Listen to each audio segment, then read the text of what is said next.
সকলকে সালাম। আসসালামু আলাইকুম রহমতুল্লাহি ওয়া বারাকাতুহু। বিশ্ব আলী কেবলাজান সাহেবের জসমানি আওলাদ হেজবুল্লাহর ইমাম জাকের পার্টির মাননীয় চেয়ারম্যান পীরজাদা আলখাস হজরত খাজা মোস্তফা আমির ফয়সল মুজাদ্দিদি সাহেবের পবিত্র হুকুম মাথায় নিয়ে বিশ্ব আলী মঞ্জিল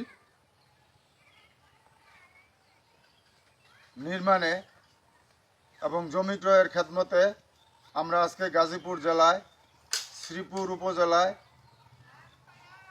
আঞ্চলিক মিশন সম্পন্ন করে সাংবাদিক ভাইদের মুখোমুখি হয়ে আমরা একটি কথা সুস্পষ্টভাবে বলতে চাই, সেটি হলো জাকের পার্টির ইতিহাসে জাকের পার্টি কোনো সময় কোনো জোটে ছিল না এবং জাকের পার্টি কোনো সময় 14 দলেও ছিল না, 35 দল অথবা 36 দলেও ছিল না।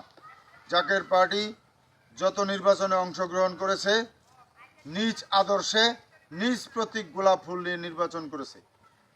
তাই জাকের পার্টির আদর্শ নিয়ে জাকের পার্টি আছে। জাকের পার্টির মাননীয় চেয়ারম্যান ঐতিহাসিক রেড কোর্স সোহরাওয়ার্দী উদ্যানে মিডিয়ার সামনে লক্ষ জনতার সামনে স্পষ্ট বলেছেন যে আমি আছি আমার জাকের পার্টির আদর্শ নিয়ে এবং এদেশের 18 কোটি মানুষের সাথে আমার জোট। তাই আপনাদের সকলকে অনুরোধ করব আপনারা সকলেই জাকের পার্টির পতাকার নিচে আসেন। এবং আরেকটি কথা জানাই দেই, সেটা হলো বিশ্ব আলী জাকের পার্টির মহান প্রতিষ্ঠাতা বিশ্ব আলী খাজা বাবা ফরিদপুরি কেবলাজান সাহেব পাক জবানে ফরমাইছেন যে বাবা এমন সময় আসতেছে যে যখন মানুষ জলে স্থলে অন্তরিক্ষে বিপদ আর বিপদ ছাড়া কিছুই দেখিতে পারিবে না। তাই আপনাদের সকলকে অনুরোধ, সেই সময় কিন্তু শুরু হয়ে গেছে প্রাকৃতিক দুর্যোগ এবং বিশ্বযুদ্ধের ডামাডোল। তাই আপনাদের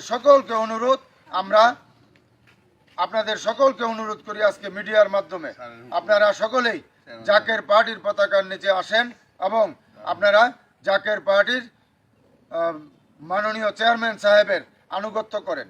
এবং জাকের পার্টির মাননীয় চেয়ারম্যান সাহেব আমাদেরকে সবাইকে হুকুম দিয়েছেন, দেশের পরিস্থিতি ভালো না, বিশ্ব পরিস্থিতি ভালো না, তাই দোয়ায়ে ইউনুস যেটা লা ইলাহা ইল্লা আনতা সুবহানাকা ইন্নী কুনতু মিনাজ জালিমিন পরিবারের পরিজনকে নিয়ে কমপক্ষে 1,25,000 বার পড়ার জন্য আমরা পড়তেছি।